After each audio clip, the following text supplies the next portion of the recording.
देखिए बच्चों, आपके सामने क्लास 10th के मैथ के 7वें लेसन का दो इंपॉर्टेंट क्वेश्चन जो बोर्ड एग्जाम में पूछा जा सकता है। चलिए क्वेश्चन को लगाते हैं। पहले क्वेश्चन में देखिए क्या दिया गया है। बोल रहा है कि y के वह मान ज्ञात कीजिए जिनके लिए बिंदुओं 5, -3 और 13, y के बीच की दूरी 10 इकाई है। देखिए कैसे इसको हल करेंगे, ध्यान दीजिएगा। बिंदु क्या है 5, -3 और दूसरा बिंदु क्या है 13, y है। इन दोनों बिंदुओं के बीच की जो दूरी है वो दूरी है 10 इकाई। कितनी है? 10 इकाई। इनके बीच की दूरी हो गई 10 इकाई। तो एक बिंदु को आप मान लीजिए x1 y1 और दूसरे बिंदु को मान लीजिए x2 y2। दो बिंदुओं के बीच की दूरी का फार्मूला आप लगा दीजिए, ठीक है। देखिए दो बिंदुओं के बीच की दूरी का फार्मूला क्या होता है, x2 - x1 का होल स्क्वायर। करड़ी में x2 - x1 का whole square plus y2 - y1 का होल स्क्वायर। y2 का मान y और माइनस y1 का मान क्या है -3 और माइनस पहले से लगा है इसलिए माइनस बड़े माइनस क्या हो जाएगा प्लस y + 3 का होल स्क्वायर बराबर कितना है 10, क्योंकि इनके बीच की दूरी क्या है 10 है। तो इसके बराबर क्या लिख देंगे 10। अब इसको सॉल्व कीजिए। यहां देखिए बच्चों 13 में से 5 घटेगा तो 8 बचेगा और 8 का आप स्क्वायर करेंगे तो आपको 64 मिल जाएगा प्लस a + b के होल स्क्वायर से इसको तोड़ दीजिए।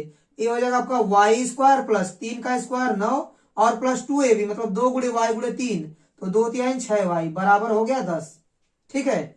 अब करड़ी में क्या बचेगा देखिए y² प्लस 6y प्लस 64 में 9 जोड़ेंगे 64 में 9 जोड़ेंगे तो आपको मिल जाएगा 73 बराबर 10 हो गया। अब आप दोनों पक्षों का होल स्क्वायर कर देंगे, क्योंकि इस साइड करड़ी है। करड़ी तभी हटेगी जब आप होल स्क्वायर करेंगे। होल स्क्वायर कर देंगे तो आपको मिल जाएगा y² प्लस 6y प्लस 73 बराबर 10 का स्क्वायर 100। ये हो गया आपका y² प्लस 6y और प्लस 73। 100 इस साइड आके -100 हो जाएगा बराबर 0 बचेगा।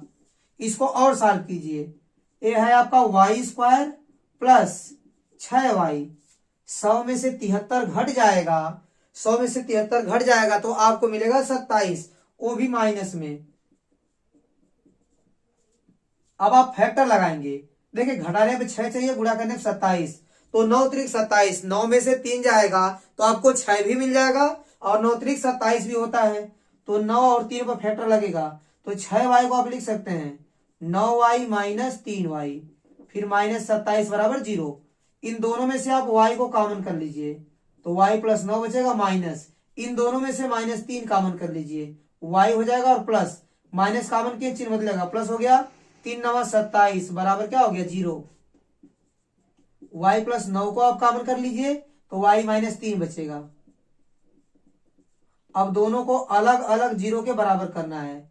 y + 9 = 0 और y - 3 = 0 तो y का मान आपको मिल जाएगा -9 और यहां से y का मान मिल जाएगा +3। तो आपका आंसर क्या हो जाएगा देखिए y बराबर -9 या फिर 3, यही आपका आंसर हो जाएगा। देखिए बच्चों अब लगाएंगे क्वेश्चन नंबर दूसरे को। देखिए दूसरे क्वेश्चन में क्या दिया गया है। यदि बिंदु x, y बिंदुओं 3, 6 और -3, 4 से समदूरस्थ हो तो x और y में संबंध ज्ञात कीजिए। क्या दिया गया है, जो बिंदु x, y है वह 3, 6 और -3, 4 से क्या है समदूरस्थ है। समदूरस्थ का मतलब समान दूरी पर स्थित है। मतलब इस बिंदु से इस बिंदु की दूरी और इस बिंदु से इस बिंदु की दूरी बराबर है। मान लीजिए इस बिंदु का नाम है P और इस बिंदु का नाम है A और इस बिंदु का नाम है B। तो AP और BP आपस में क्या है बराबर है। तो लिख देंगे आप AP = BP, क्योंकि x, y इन दोनों बिंदुओं से समान दूरी पर स्थित है। तो आपको x और y में संबंध ज्ञात करना है। ठीक है। तो देखिए AP क्या है, दो बिंदुओं के बीच की दूरी। तो फार्मूला लगा देंगे करड़ी में x2 - x1 का whole square plus y2 - y1 का होल स्क्वायर। चलिए आप इसको x2 y2 मान लीजिए। क्या मान लेंगे आप x2 y2। और इसको मान लीजिए x1 y1, तो फार्मूला क्या होगा, x2 माइनस x1 का होल स्क्वायर मतलब x माइनस 3 का whole square plus y2 minus y1 का होल स्क्वायर मतलब y माइनस 6 का होल स्क्वायर बराबर रूट में इसको आप मान लीजिए x1 y1 और इसको आप मान लेंगे x2 y2, तो यहां पर भी आपका फार्मूला लग जाएगा। तो x2 माइनस x1 का होल स्क्वायर, तो x में से घटाएंगे -3 को तो +3 हो जाएगा, इसका whole square plus y2 minus y1 का होल स्क्वायर मतलब y माइनस 4 का होल स्क्वायर। ठीक है, अब देखिए बच्चों इसको सॉल्व करते हैं। a माइनस बी का होल स्क्वायर यहाँ लग जाएगा, तो x स्क्वायर प्लस 3 का स्क्वायर 9 माइनस 2a भी करेंगे तो 6x आएगा, प्लस a है आपका y स्क्वायर प्लस 6 का स्क्वायर 36 और माइनस 2a भी करेंगे तो 12y हो जाएगा बराबर बराबर क्या मिलेगा देखिए, x स्क्वायर प्लस 3 का स्क्वायर 9 और प्लस 2ab मतलब 6x प्लस y का स्क्वायर प्लस 4 चौको 16 माइनस 2ab मतलब 8y। ठीक है, अब देखिए रूट में x स्क्वायर प्लस इसको लिख लीजिए y स्क्वायर, अब इसको लिखिए -6x और -12y, संख्याओं को आपस में जोड़ दीजिए, 36 9 हो जाएगा आपका 45 बराबर करड़ी में x square plus y square plus 6x हो गया और -8y, इसके बाद 16 में 9 जोड़ेंगे, 16 9 25 हो जाएगा। ठीक है, अब आप दोनों पक्षों का वर्ग कर दीजिए, वर्ग करेंगे तो करड़ी क्या हो जाएगी, समाप्त हो जाएगी। ठीक है, और वर्ग करके आप यहां पर लिखेंगे। ठीक है, देखिए आपको क्या मिलेगा, x square plus y square -6x और -12y और प्लस 45 बराबर क्या मिलेगा देखिए, x square plus y square plus 6x और -8y प्लस 25 हो जाएगा, क्या हो जाएगा 25। अब देखिए बच्चों यह x स्क्वायर इस साइड आएगा तो माइनस हो जाएगा और प्लस x स्क्वायर से कट जाएगा, तो आप ऐसे भी काट सकते हैं, x स्क्वायर कट गया y स्क्वायर भी आपका कट गया।